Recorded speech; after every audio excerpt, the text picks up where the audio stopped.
All right, MWA Coaches Clinic 2018. RJ Boudro, Vice President of the MWA, Head Coach at Lowell. We're coming to the finish line here, and it's been 2 days worth of meetings and presentations and clinics and stuff like that. How have you seen this weekend go from your perspective? Well, this is my first one coming to the clinic as in a leadership role. This is my 12th year as a high school coach, and all the other years I've went, it's just been as a coach coming to, gain some knowledge. And that there's always things you can pull away from the clinic, but this week coming in, it was just overwhelming as far as how many people were here. What was the official count? 238 or 40, somewhere in there. And the most that had ever attended before, I believe, was 150, right? Yeah. Is what they're saying? Yeah. Okay. You put 90 more people in a room, and it just makes a big difference. And not only that, but the participation over 2 days. Because usually the first day, I never went to the first day, just because of school and stuff like that. And I didn't know that it was, I didn't know that I believed in it, I guess, or whatever. But I had to do a session yesterday, and I was expecting like 15 people, and there was 130-ish in the wrestling room. So that was very cool. So in 2-day participation in the Leadership Academy on the first day, we start with that, and that blew the doors off the old numbers too. We almost doubled that, so we almost had 60 coaches, in that Leadership Academy. And so there's a lot of learning going on, a lot of networking, a lot of coaches just getting to talk to each other and pick each other's brains. Talk about the Leadership Academy. What sorts of things are you guys talking about there? From my understanding, it's a lot of building a program and things you can do. Yeah. Is it sharing ideas? Is it? Well, you're reflecting a lot, so you're learning a lot about yourself, and then you learn a lot about other coaches.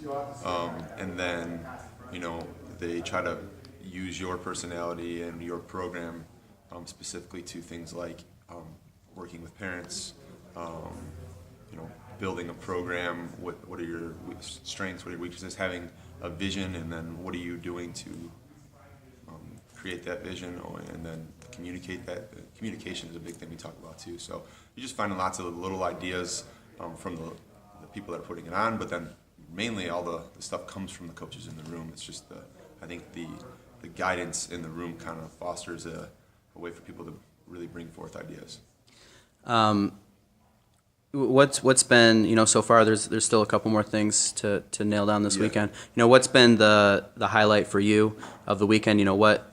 What part or what breakout session have you taken a liking to the most, I guess? Well, the Coach of the Year presentations were always my favorite, and I thought those were good. But I think the big thing that I just enjoy is how many coaches I'm seeing. I think that's the biggest takeaway for me is just seeing so many coaches is awesome, and I can't put my finger on what it is, the one session that I like, because it's been pretty steady. I just think the interest from all the coaches in them is really strong.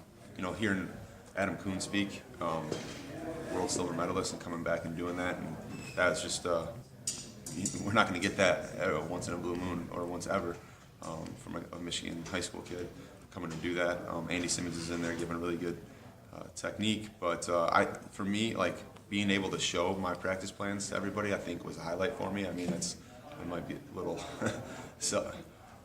self-serving there, but the opportunity was just so cool, and the questions I felt like were really good. Being there with Coach Borelli and watching his practice, being in the restroom, I think that's where I'd like to be, and I just think that was my highlight so far.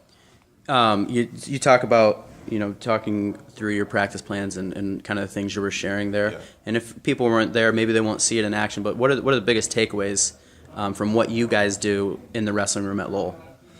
I think I'm always prepared. I think you come in with the practice plan, and I told the coaches yesterday, very few times will I actually get through the practice plan. But my practice plans it's an hour and a half to 2 hours maximum. And we only wrestle live one time a week, sometimes two.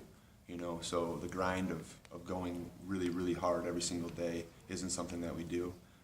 So I think probably the takeaway that coaches were getting, where when I said we go live one day, I saw a lot of people give me a weird look, and they were shocked. So proud of that. Awesome. Well, I appreciate you sharing up here, and all the work you're doing with the MWA Yeah. to try to get more people involved, more coaches connected. Yeah, it's really exciting, and if people are watching this video and they're not MWA members, there is a value in the membership, and the only way we can make our sport better is if we have more participation. So I just encourage you to, there's an MWA tab right on Grappler, and go on there and become a member. It's $25. So Awesome. Thanks, RJ. yeah.